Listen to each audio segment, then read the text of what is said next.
What's going on, Dungeon Dwellers? Welcome back to Dave's Dungeon.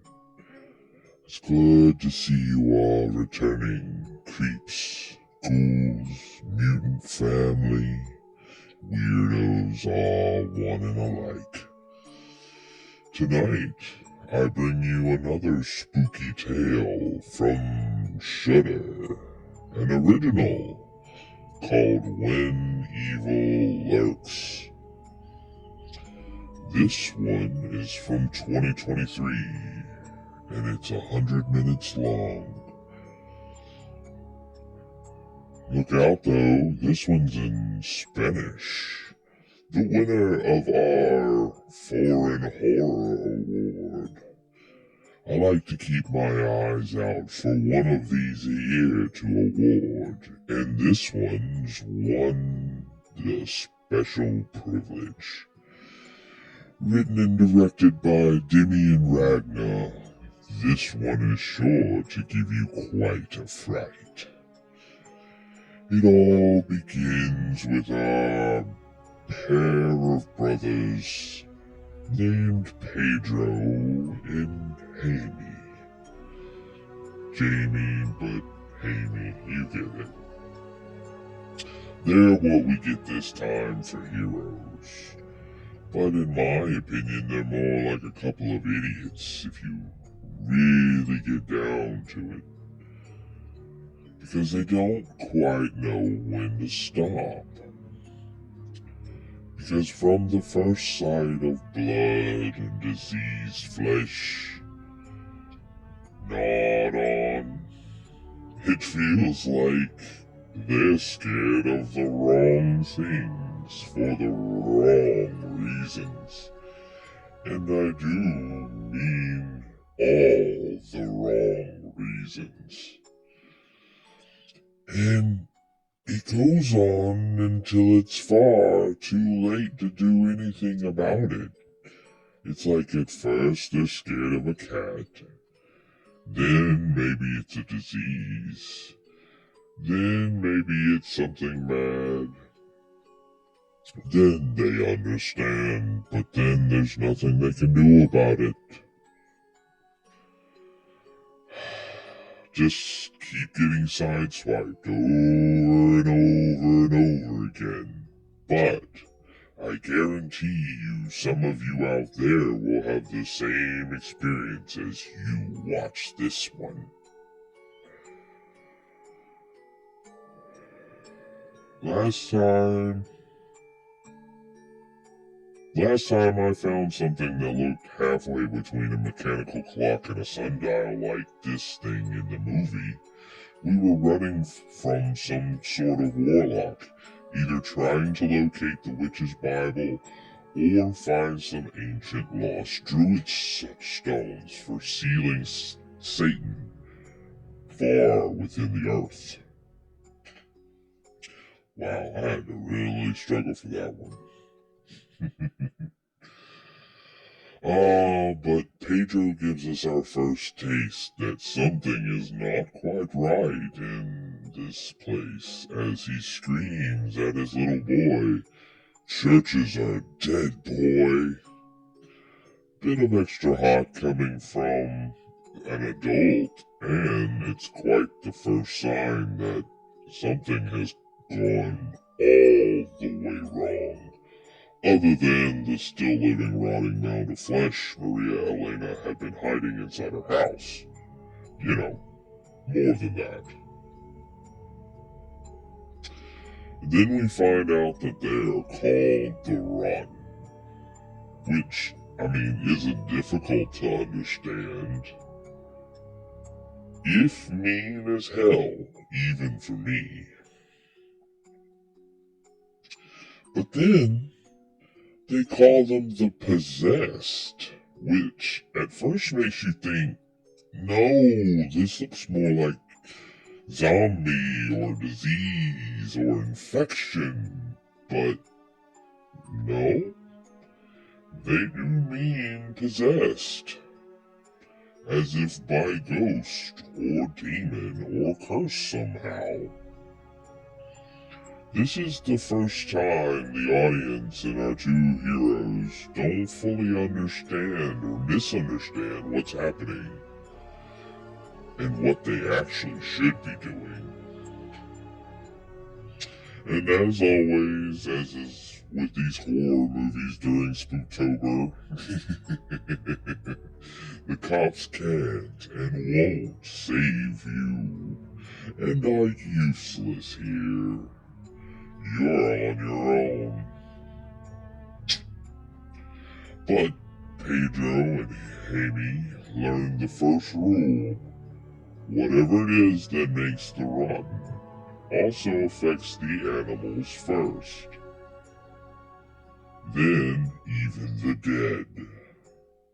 Very important rule, as you'll find out later.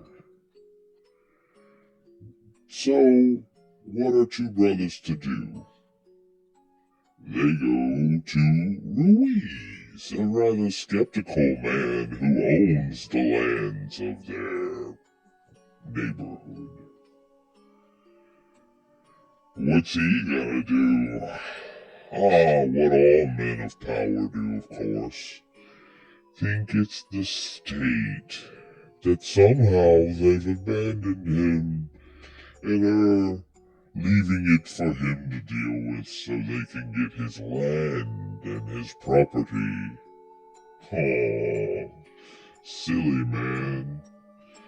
Little does Ruiz know he has far larger and nastier problems than that, or anything the state might want to give him at the moment.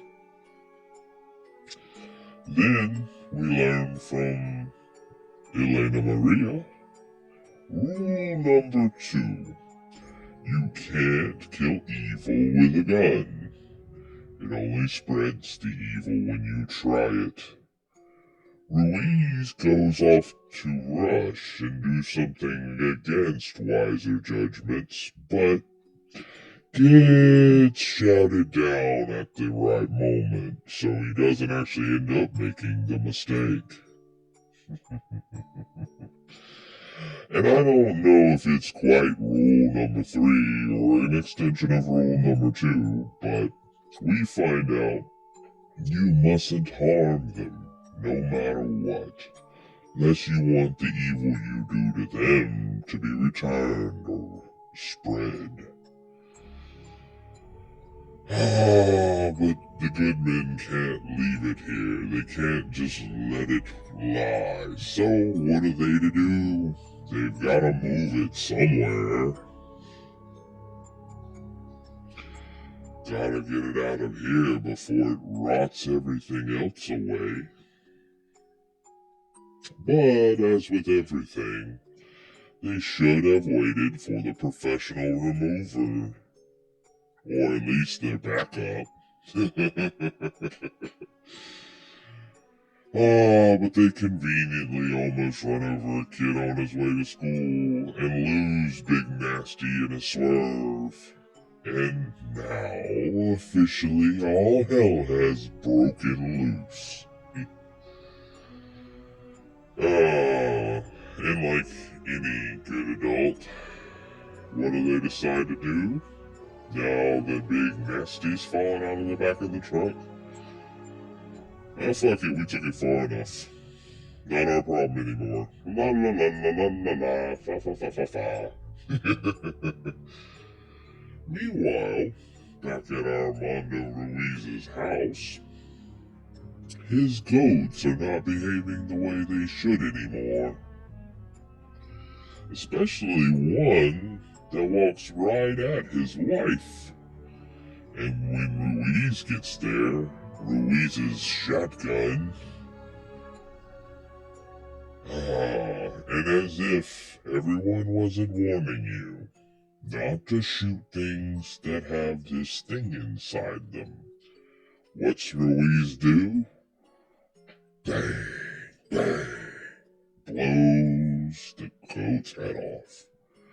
Which, as you might imagine, or not, maybe it was a bit of a surprise for you.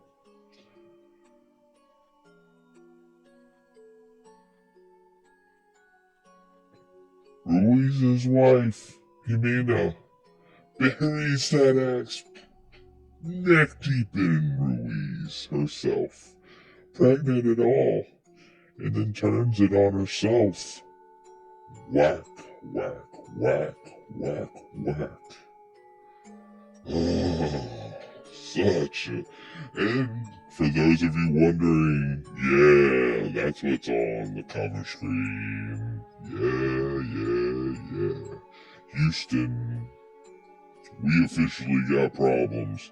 We got huge fucking problems growing and now multiplying freely.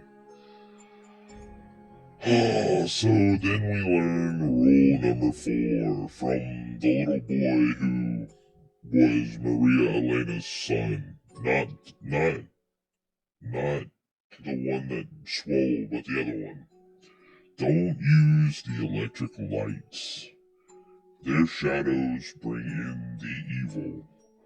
Okay, kid, now you're just making shit up because we wouldn't bring you inside from the cold. The rules for this evil, quote-unquote, are so random and yet specific at the same time.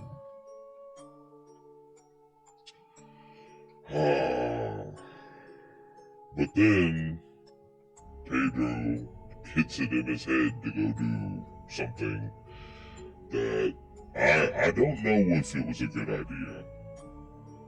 You know, because, you see, Pedro has kids, and Pedro is worried about them, and for good reason. He knows in some ways what's fixing to go down. I don't know if he survived it, or it's sort of hinted at in the background that Hammy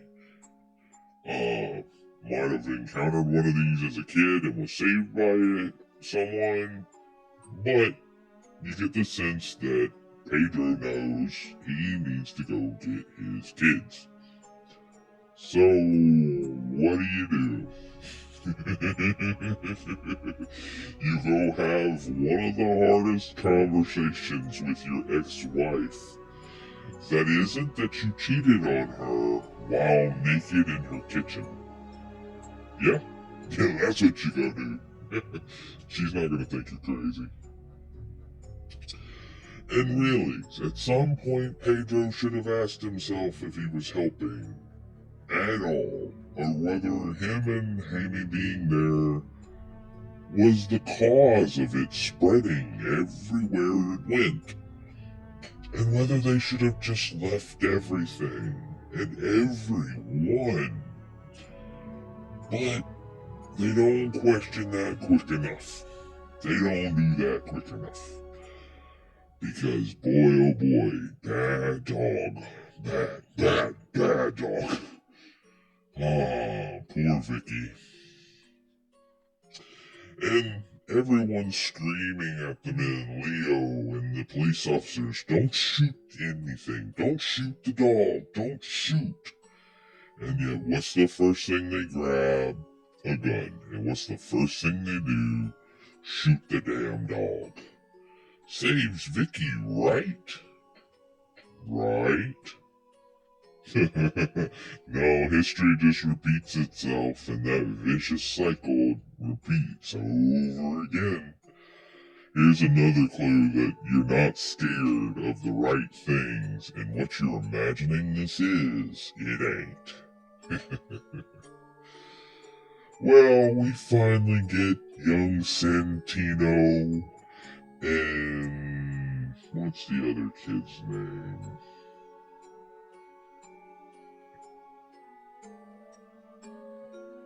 Oh, come on. Ira. And I'm just gonna go. We get him in the car, and we steal Sabrina's car, and we go get Grandma and get her in the car, just in time for Grandma to actually teach us all the rules about infected people. Infected people, she says. First off, there's a song, and it's famous, and no one but Grandma knows it. And it's got 7 rules that no one follows anymore, that the boys don't even remember. So here are the rules in order. Number 1, don't use electric lights. Number 2, don't stay close to animals. Number 3, don't take anything from the possessed, nothing they had close to them. Number 4, never hurt them. Number 5, never name evil by its name. And then what's Grandma do? She starts naming these bad boys off, like, in the car. Number 6, don't shoot them with a gun. And number 7, and then she forgets number 7, to which Amy says there should be a rule, don't forget the rules.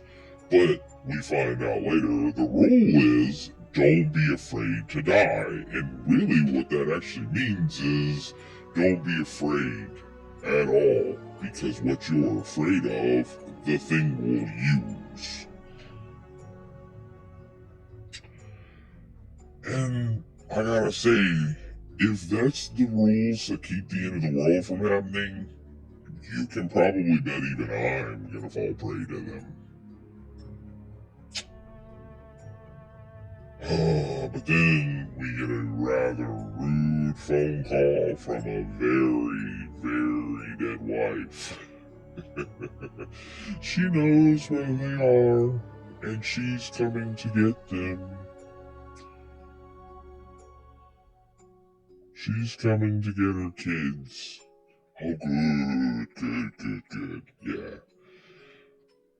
But not before she says some things that absolutely sends Pedro into a spiral. But luckily for them, Amy knows a place and a person that they can hide with. Oh, could it be someone who knows the Rotten, conveniently, or has had some experience with them in the past? I wonder. But as we all settle down for the night, dead Sabrina comes for little Santino and takes him to a place where nothing will ever hurt him again. Whee! Bye, Santino. Meanwhile, the lady they went to go visit, Bertha, notices something very, very, very wrong with Jair. And it isn't that he's autistic. Jair has been possessed. But the demon is trapped, trying to figure out the boy's body, since it's not standard. Oh, but the demon uses Pedro's dead wife, Sabrina, to run off with Santino, because of course Pedro was afraid she was coming for the kids, so that's what it did. So Pedro's not allowed to go save Santino, but everyone's pretty sure that the boy's dead. And you really get the sense from this point that Pedro was probably right at the gas station when he said they should have just left. They should have just left and not looked back. Left it all behind.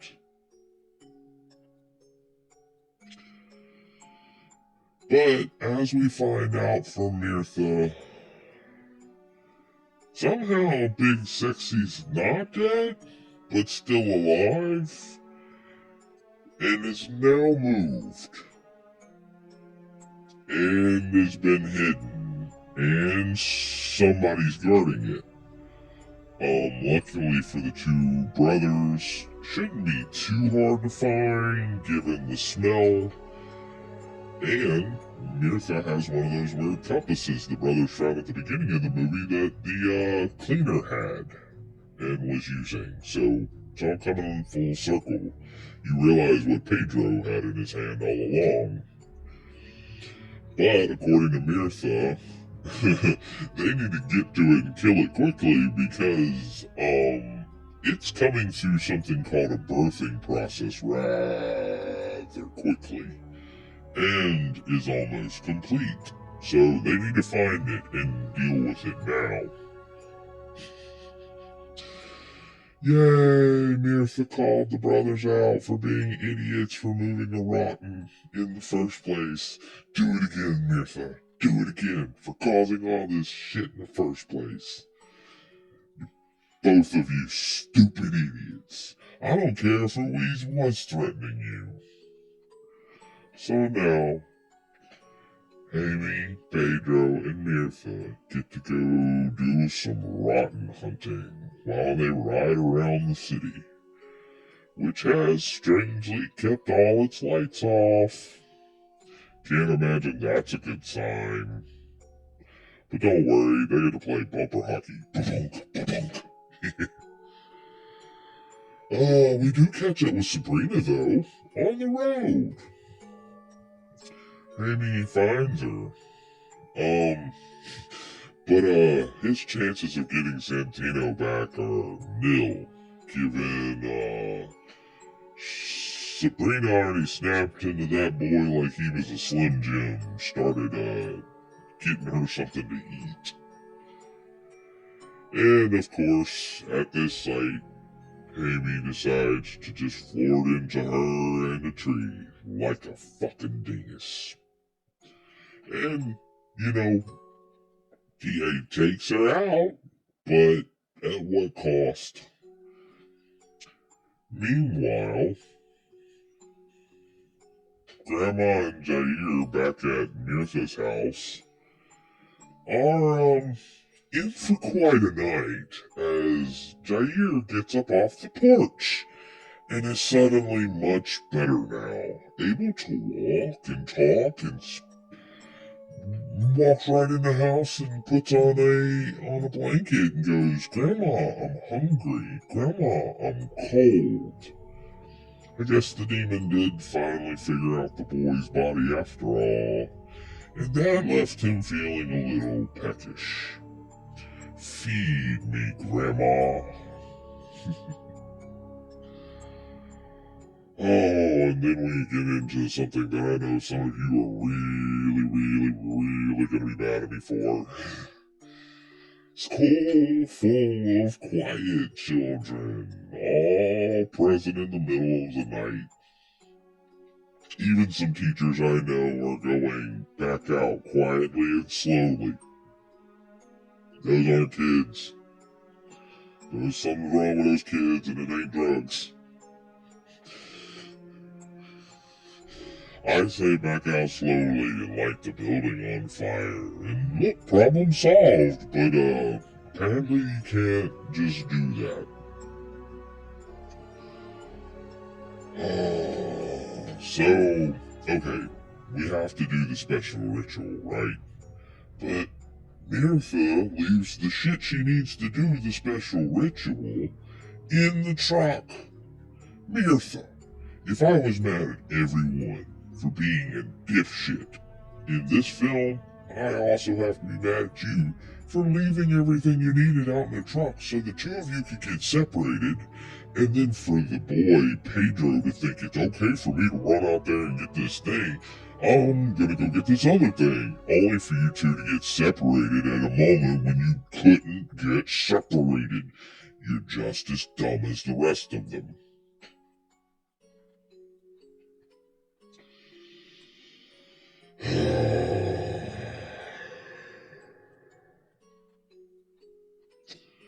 And then we get what I would say is the ultimate lesson of this this movie, or its moral, if you will. Never trust kids. Never trust them damn kids. As a matter of fact, fuck them kids. Especially not no creepy ass weird ones that the thing you know is trying to kill everybody is working for. Bye, Mirtha. She gets hammer time. Kids take her out for a nap. Oh, but Mirtha, you were saved for what's coming next. Don't worry about it. You were one of the lucky ones. So, as we find out, God is dead, evil has been reborn into human flesh, and we're pretty sure Jair ate something that didn't agree with him. Oh, yeah, I remember what it was. It was Grandma! A devastating, screaming sob for a devastating, tragic ending. I have to say, this is a must-see that you really need to put your eyeballs on. It's not going to be on a lot of people's lists because, number one, it's limited to Shudder.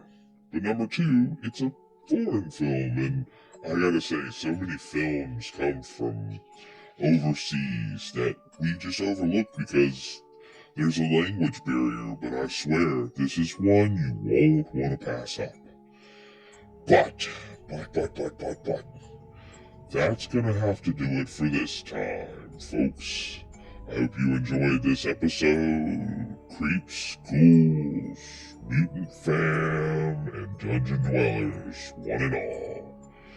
Next episode on October 13th is Hell House LLC, the Carmichael Manor episode.